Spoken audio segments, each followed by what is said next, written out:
So we were studying fixed point iterations to find the root of nonlinear equation.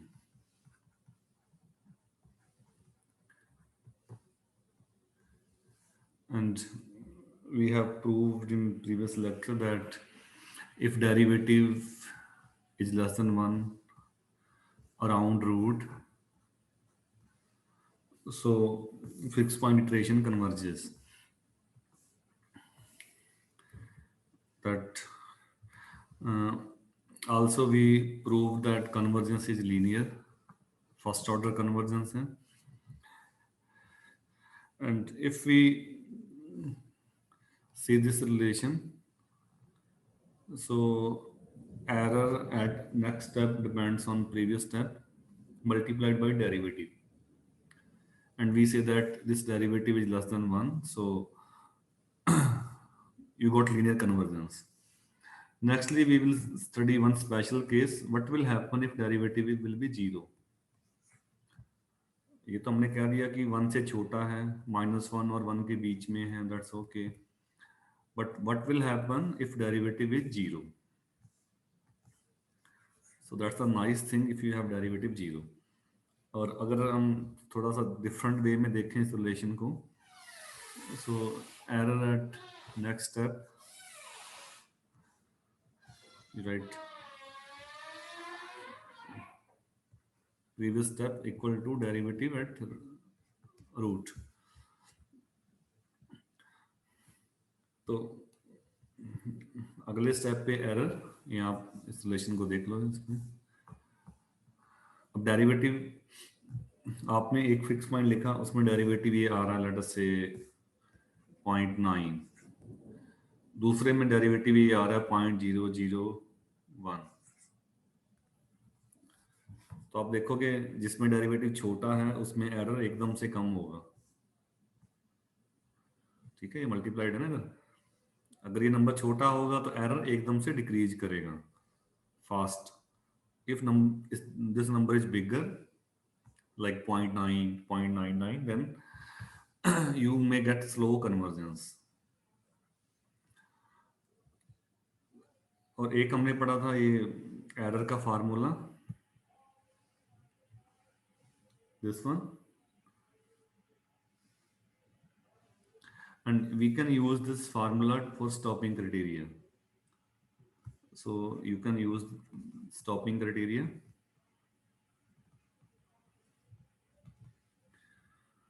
Stopping criteria क्या use करोगे आप? If error which is less than this lambda n 1 minus lambda, this is less than tolerance, या accuracy कह दो आप, epsilon जो भी लिखते थे हम, epsilon. So you can use this stopping criteria. Okay, so you can compute lambda. What is lambda? Derivative का maxima, and you know how to find maxima and minima. You have initial guess and you can find x1. So we can use this stopping criteria. So this is my first point, stopping criteria. My second point is,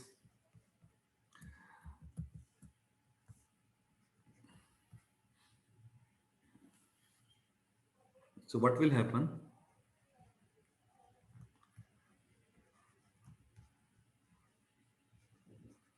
if derivative is 0?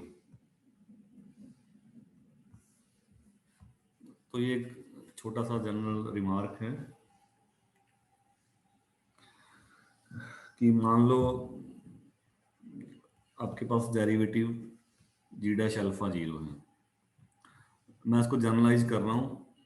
First derivative भी 0 है, second भी 0 है, third भी 0 है.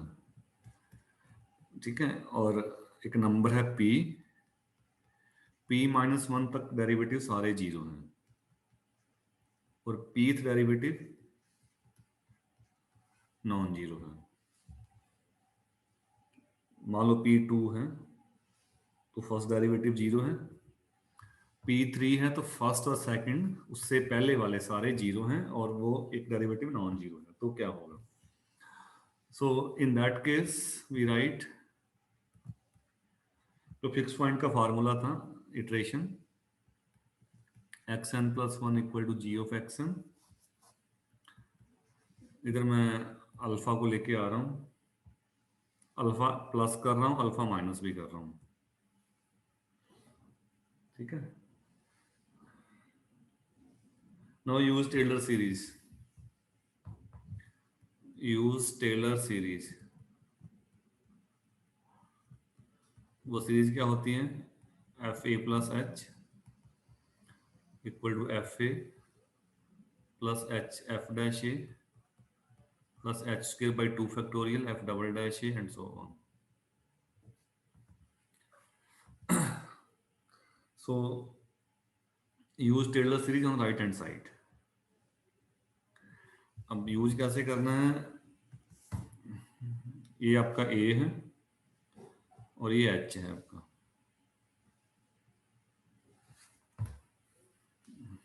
ठीक है। So use Taylor series on right hand side.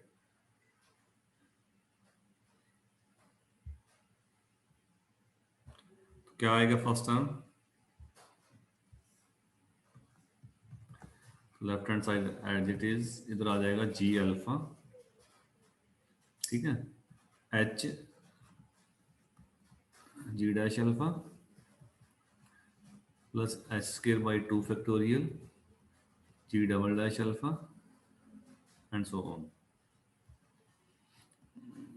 यहाँ पे मैं p माइनस वन टर्म लिख रहा हूँ, p माइनस वन आएगा, नीचे फैक्टोरियल p माइनस वन और g का p minus one alpha del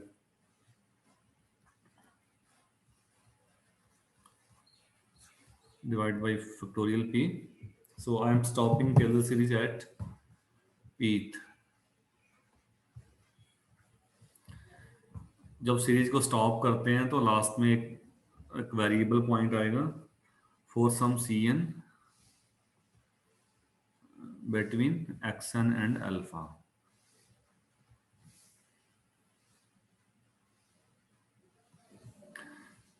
ठीक है, तो कंडीशन क्या है? अब सारे डेरिवेटिव ये जीरो हैं सारे, so all term will vanish accept first and last.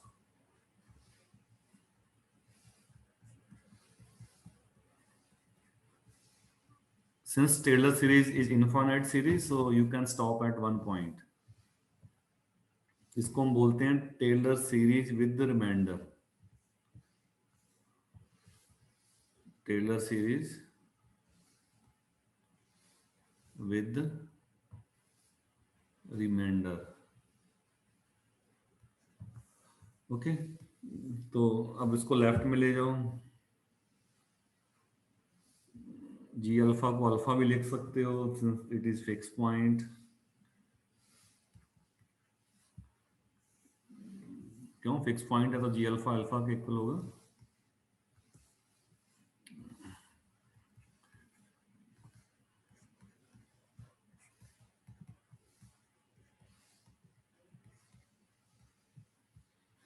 ठीक है, मॉड ले लो, एरर की टर्म में अगर लिखना हो, सो इन लिमिटिंग केस यानी कि n tends to infinity, we have left में जो बनेगा ये error n plus one step पे आ जाएगा। जब मॉड लोगे आप, टेक मॉडुलस, ठीक है।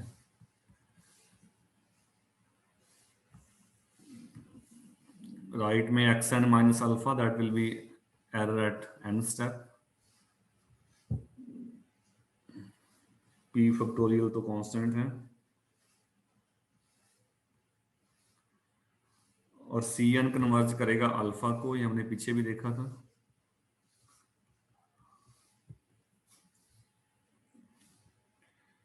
ये था ना अल्फा, अल्फा और एक्स एन के बीच में सी एन है, ये इसको कन्वर्ज करेगा तो ये सी एन भी अल्फा को कन्वर्ज करेगा। So you got e n plus one equal to e n power p, ये तो कांस्टेंट नंबर है, तो पीथ पावर का प्रोपोर्शनल है, so order of convergence will be P by definition. तो कहने का मीनिंग है अगर अगर पी आपका 2 है, यानी कि फर्स्ट डेरिवेटिव जीरो है, सेकंड डेरिवेटिव नॉन जीरो है, तो order of convergence will be 2। और अगर फर्स्ट डेरिवेटिव जीरो है जी का, सेकंड जीरो है, तो order of convergence will be 3 and so on. This is the important question that tells us that how order of convergence is related with the derivative of g. Okay, so by definition,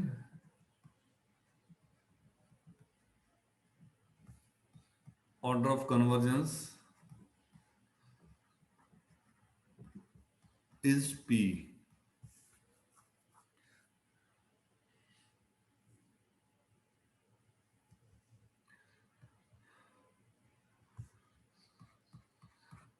So my third remark is derivative of g is less than 1 for convergence,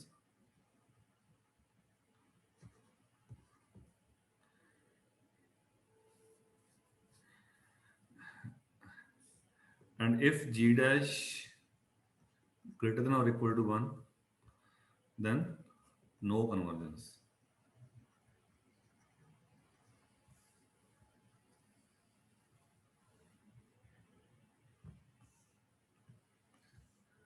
Fourth point, you can draw a rough sketch of what you have in fixed point. My drawing is not so good, but still we can try. First derivative 1 से छोटा हो, ठीक है, तो इसमें भी दो case होंगे। एक तो होगा कि पॉजिटिव हो 0 और 1 से बीच में, और एक नेगेटिव हो -1 और 0 के बीच में। तो अगर डेरिवेटिव 1 से छोटा हो तो let us draw तो ये कोई मेरा ये g है कोई, ठीक है, this is my gx, okay, and fix point में होगा क्या, so you have x equal to g of x, और इटरेशन में आप लिखोगे xn plus 1 equal to g of xn। दूसरा लाइन है, this line y equal to x। अब g डैश, अब लाइन का जो स्लोप होगा इस लाइन का वो 1 होगा, तो रूट के आसपास ये रूट है आपका, ये आपका रूट है आपका अल्फा। तो मैंने कर्व डाउन क्यों बनाया है, क्योंकि लाइन का स्लोप 1 है, तो ये उससे छोटा है 1 से ना, स्लोप डेरिवेटिव स्लोप बताता है ना हमें स्लोप। अगर 1 से बड़ा होता तो फिर आप ऐसे शो करते इसको, ऐसे ऊपर को बढ़ता ग्रो करता। तो 1 से छोटा है तो दिस विल रिमेन डाउन, मतलब लाइन से स्लोप कम रहेगा इसका, ठीक है। लाइन का स्लोप 1 है, y equal to x, y equal to mx, m is slope, so slope is 1। तो जो फिक्स पॉइंट इटरेशन का है, आपको इनिशियल गैस लो, you take any initial gas, so let us take this point, initial gas, okay। तो फिर आप क्या करते हो, इनिशियल गैस पे आप g लगाते हो ना, g, you compute gx0, so what will be gx0, this vertical distance g से मिला दो इसको, this will be gx0। अब ये किसके इक्वल लेते हो आप, x1। तो x1 मतलब ये लेफ्ट वाला पॉइंट लाइन का है, ठीक है, और ये राइट वाला पॉइंट है कर्व का है। तो ये दोनों इक्वल हैं, तो इक्वल डिस्टेंस रख के आपने लाइन पे जाना है। तो वो कैसे जा सकते हो, ऐसे इक्वल,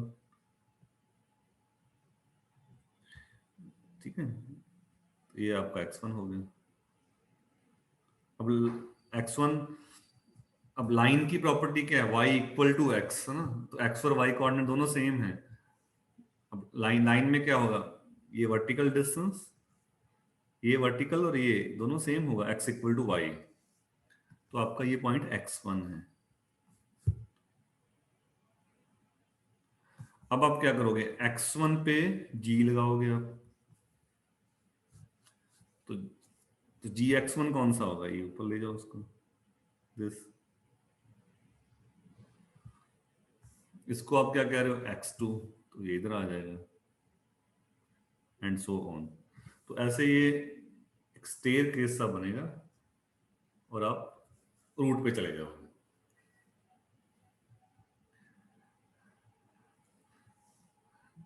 ठीक है, अगर डेरिवेटिव 1 से छोटा हो,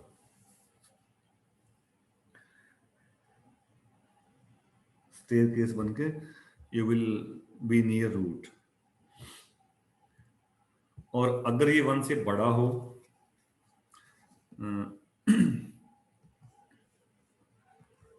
अगर ये 1 से बड़ा हो,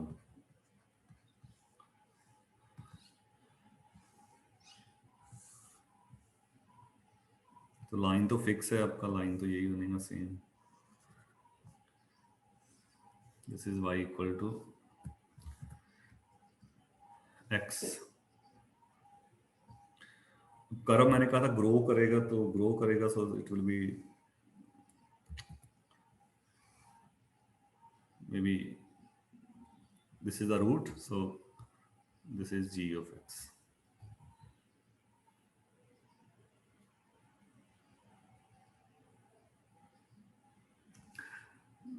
ये आपका रूट है alpha. So now take any initial guess से हियर, पास में ले लो कहीं भी, देन कंप्यूट जी पे जाओ, ठीक है, ये जी पे चले गए। अब जी से लाइन पे जाओगे, ये मेरा x1 है,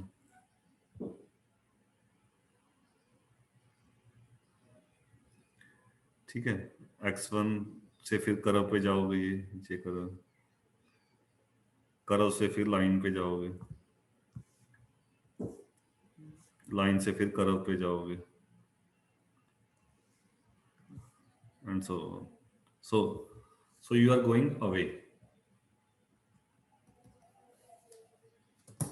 रूट तो ये है ना, यहाँ पे जाना है, but we are starting from close, but you are, we are going away if derivative is greater than 1। और बाकी एरर, मैथमेटिकली एरर फार्मूले से क्लियर है, from error formula, error at next step equal to derivative error at previous step। So if this is bigger, error will increase। अब error बढ़ने का meaning है you are going away from root, and error will, if error will decrease, so you are going near to root। Okay, any point you want to say something?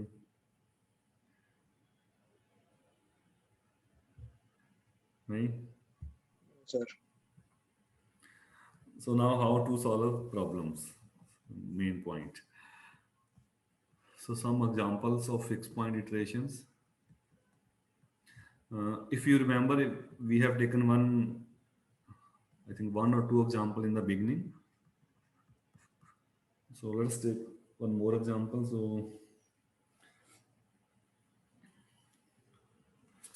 So this is solve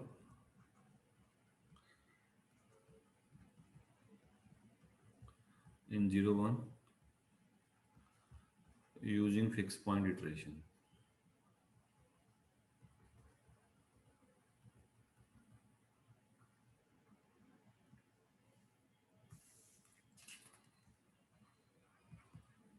So what we do in this example, firstly you write fix point form. अब ये कह रहा है कि 0 1 में root है, so this is my f x and you can check F0 2 आ रहा है पॉजिटिव और F1 1 - 7 -4. So root lies in 0 and 1. Okay. तो फिक्स पॉइंट लिखना है आपने.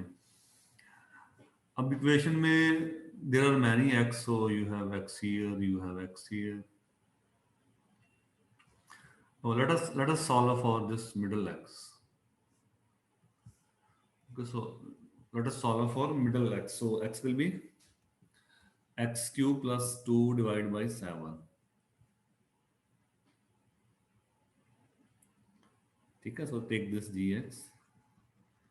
और अगर आपने एग्जाम में पूछे कि कंडीशन चेक करा के बताओ फिक्स पॉइंट की कंडीशन, तो वो भी आपने करनी है. पहली कंडीशन क्या है, जी कंटिन्यूस होना चाहिए.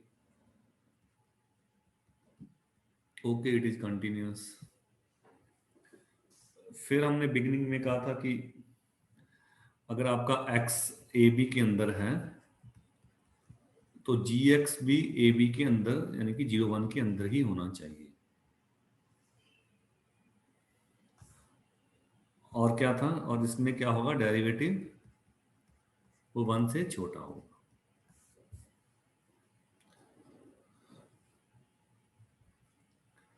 Okay, so these are three can say. ये एग्जिस्टेंस बताता है कि x और जी एक्स वहीं से आए तो आपको फिक्स पॉइंट मिल जाएगा. और डेरिवेटिव अगर 1 से छोटा होगा सो इटरेशन विल कन्वर्ज. तो बारी बारी से हम चेक कर लेते हैं. तो मैं दोबारा हटा के लिख रहा हूँ. सो अब पॉलिनोमियल है, so clearly g is continuous है ना. कंटिन्यूस है ये x cube plus 2, it is continuous. अब आपने शो करना है कि ये चीज शो करनी है, तो क्या जी एक्स भी 0 1 के अंदर होगा. अब इसको चेक करने का तरीका है, अब मैं ये कह रहा हूँ कि जी चेक करना 0 1 के अंदर है, तो आप इसका मैक्सिमा मिनिमा निकाल लो जी का. अगर मैक्सिमा मिनिमा अंदर होगा तो पूरा का पूरा जी अंदर होगा उसके. यही है, मिनिमम सबसे स्मॉल होता है, मैक्सिमम सबसे बड़ा होता है. तो अगर मैक्सिमा और मिनिमा 0 1 में है तो पूरा का पूरा जी 0 1 के अंदर होगा. So in other word find maxima और मिनिमा. तो मैक्सिमा मिनिमा कहाँ पे मिलते हैं, क्लोज इंटरवल पे. मान लो एक ग्राफ ऐसा है, तो ये मैक्सिमा हो गया, ये मिनिमा हो गया. ठीक है, मान लो कोई ग्राफ ऐसा है,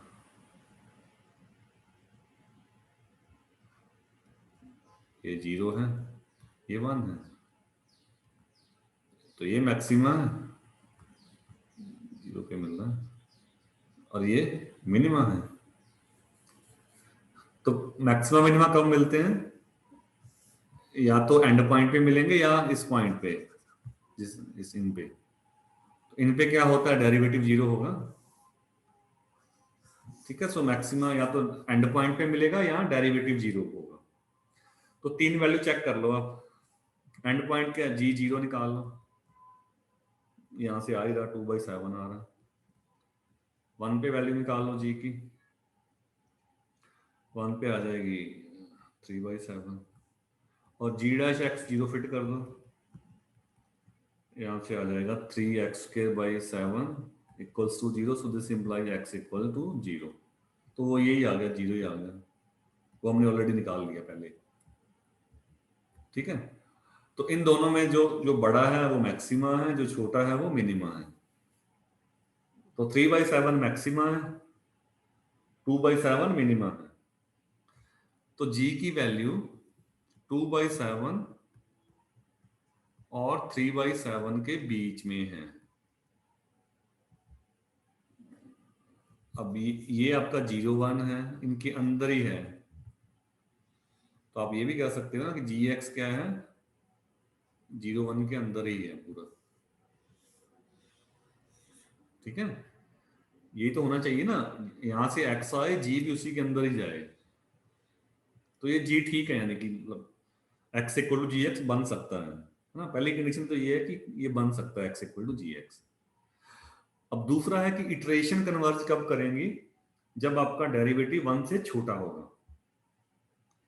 तो थर्ड कंडीशन आपने चेक करनी है, जी डैश एक्स लेस देन 1, इसको चेक करना है। अब इसको चेक करने का मीनिंग क्या है कि डेरिवेटिव 1 से छोटा होना चाहिए। अब सेम चीज इस पे लगानी है, आप डेरिवेटिव का मैक्सिमा निकाल लो। अगर डेरिवेटिव का मैक्सिमा 1 से छोटा होगा तो पूरा डेरिवेटिव 1 से छोटा ही रहेगा। अब डेरिवेटिव का मैक्सिमा कहां पे मिलेगा, सेम रीजनिंग जो पिछले वाली है, डेरिवेटिव का मैक्सिमा कहां मिलेगा, एंड पॉइंट पे, या इसका अगला डेरिवेटिव ये 0 होगा, इन तीनों पे मिलेगा। अब जी डैश भी फंक्शन ही होगा, एंड पॉइंट पे वैल्यू निकाल लो और उस जी डैश का डेरिवेटिव सेकंड डेरिवेटिव यानी कि जिसपे 0 होगा। तो जी डैश हमने अभी निकाला था पीछे, 3x² / 7, 0 पे वैल्यू 0 आएगी। 3x² / 7, तो 1 पे वैल्यू क्या आएगी, 3/7 ये आएगी 1 पे, नहीं 3x² / 7, तो 1 पे आएगी 3/7।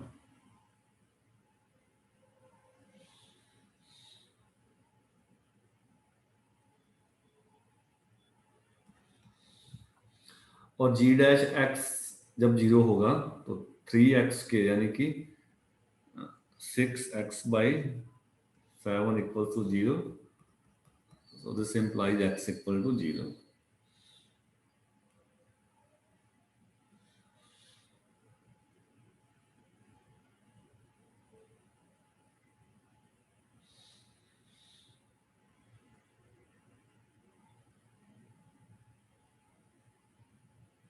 ठीक है, तो ये तो पहला पॉइंट ही आ गया। तो जी का मैक्सिमा क्या हो गया फिर, 3/7, और मिनिमा कितना हो गया, 0। तो दोनों 1 से छोटे ही हैं। जी का मैक्सिमा क्या है, ये 3/7। सो you can say G dash X less than और equal to 3/7 which is less than 1।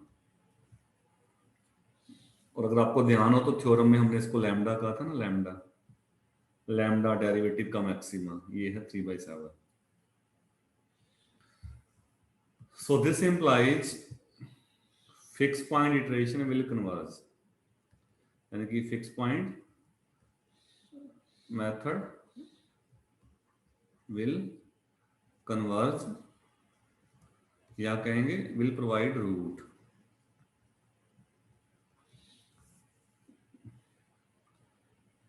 ठीक है, अब आपने अप्लाई करना है मेथड को। अगर एग्जाम में यही पूछे कि अप्लाई करो, फिर आपने ऊपर कुछ नहीं करना, सीधा अप्लाई करना है। और अगर वो पूछे कि चेक करके बताओ कि लगेगा कि नहीं लगा, फिर आपने पूरा चेक करना है। ठीक है, सो रूट 0 और 1 के बीच में है, so start with any point in 0 1। Let us start with 0.5। तो इटरेशन का फार्मूला क्या बनेगा, xn+1 इक्वल टू, पहला आंसर 0.5 फिट करो, so this is 0.3035711429। फिर ये आंसर फिट कर दो इसमें, अगला आंसर है 0.28971108। फिर ये आंसर फिट करो, अगला आंसर है 0.289188। तो 289 लगभग 3 डिजिट मैच हो रहे हैं, एटसेट्रा आप आगे करते रहेंगे। तो लगभग आंसर है 0.289। So you can say root correct to 3 decimals is 0.289। Okay, so you can say root correct to 3 decimals is 0.289। बाकी एग्जाम में जितनी बार आपको कहे करते रहना है आपने, 3 बार 4 बार 5 बार 6 बार etc. So fixed point iteration will converge to solution.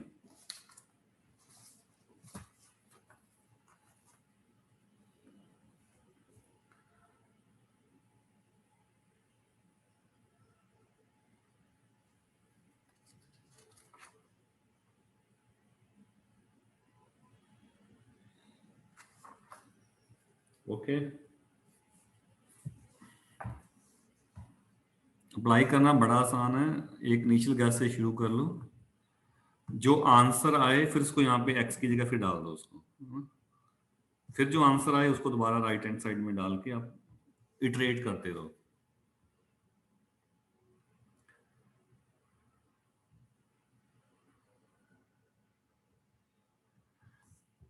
One more example, which says that which of the following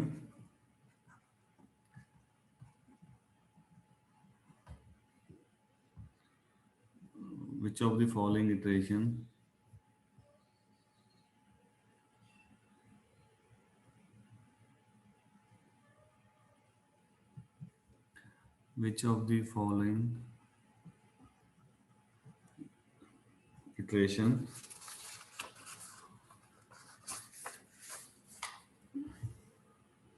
दो दे रखी हैं, xn plus 1 equal to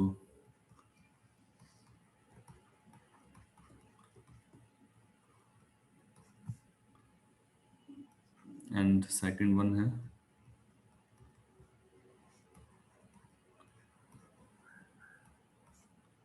which of the following iteration is suitable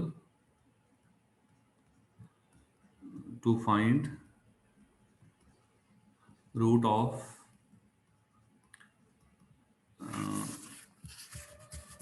x cube equal to 4xk minus 6 in interval 3 to 4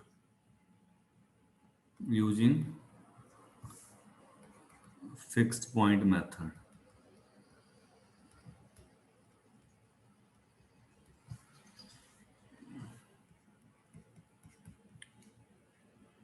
ठीक है, दो लिखे हैं आपके पास, F x ये है आपका,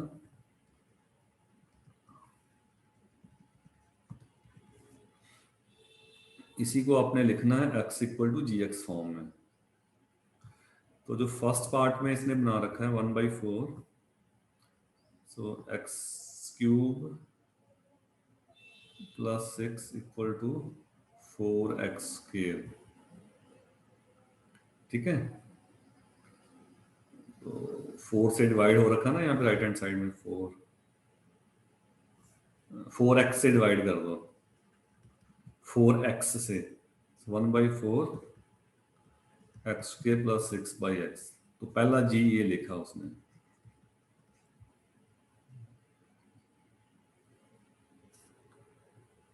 सर इसमें तो बस हमें फिर डेरिवेटिव ही चेक करना होगा।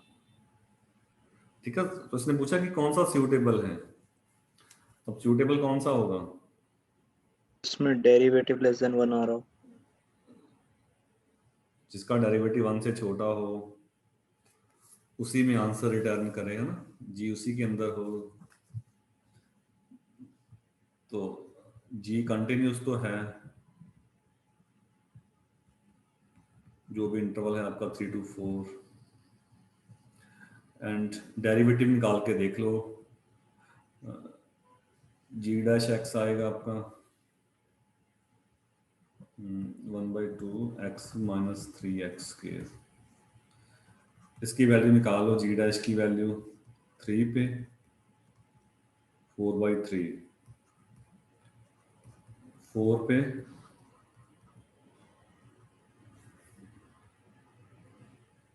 ये 1 से बड़े हैं, देख लो आप, 61/32, 4/3। तो मैक्सिमा इसका कौन सा, सेकंड वाला है 61/32 विच इज ग्रेटर देन 1। ठीक है, तो डेरिवेटिव क्या होगा 1 से बड़ा है, so this g is not suitable.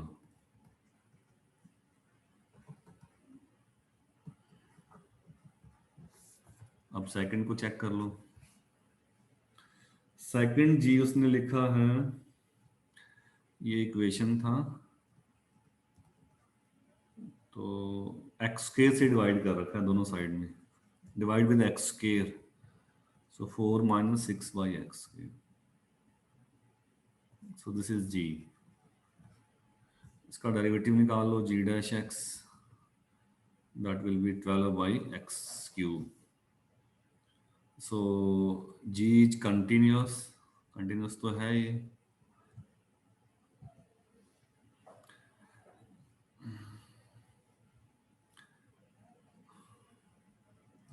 दूसरी कंडीशन चेक करनी है वो भी चेक कर लो कि x 3 to 4 में है, तो जी एक्स भी 3 to 4 में होगा। अब इसको कैसे चेक करोगे, जी की वैल्यू 3 पे निकालो,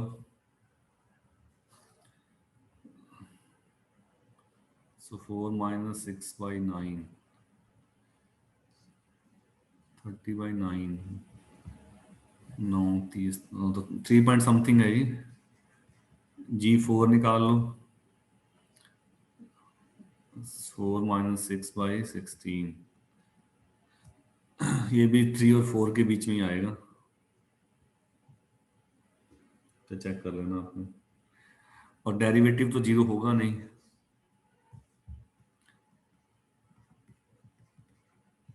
तो यही है इसके मैक्सिमम मिनिमम।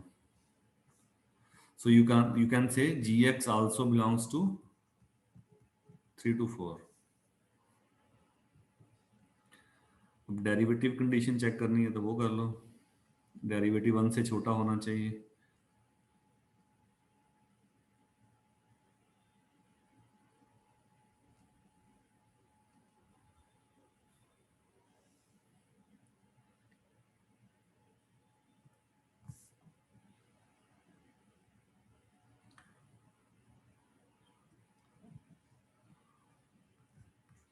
डेरिवेटिव 1 से छोटा होना चाहिए, तो डेरिवेटिव की वैल्यू निकाल लो आप 3 पे, 12 बाई 3 क्यूब 1 से छोटा ही है, 4 पे निकाल लो,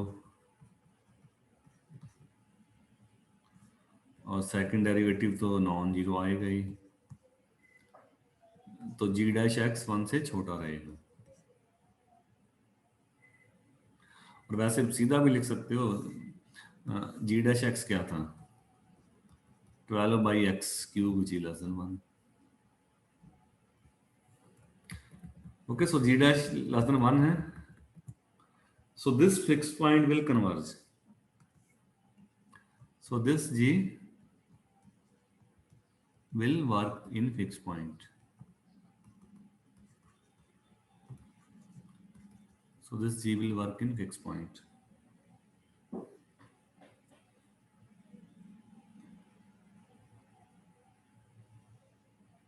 Okay, so iterate करना हो you can do, you can start iterations, 3.5 से शुरू कर लो, you will get your answer।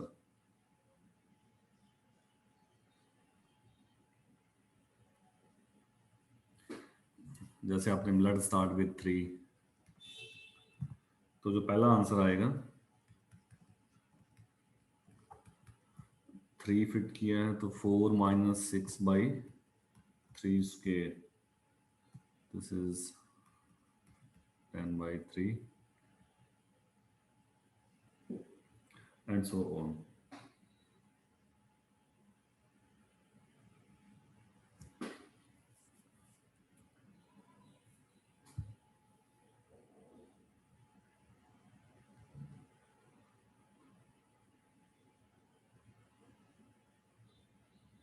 Okay, कर लोगे? Yes sir.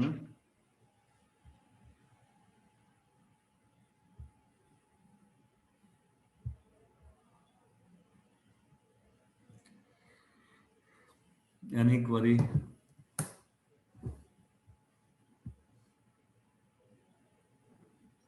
No, sir.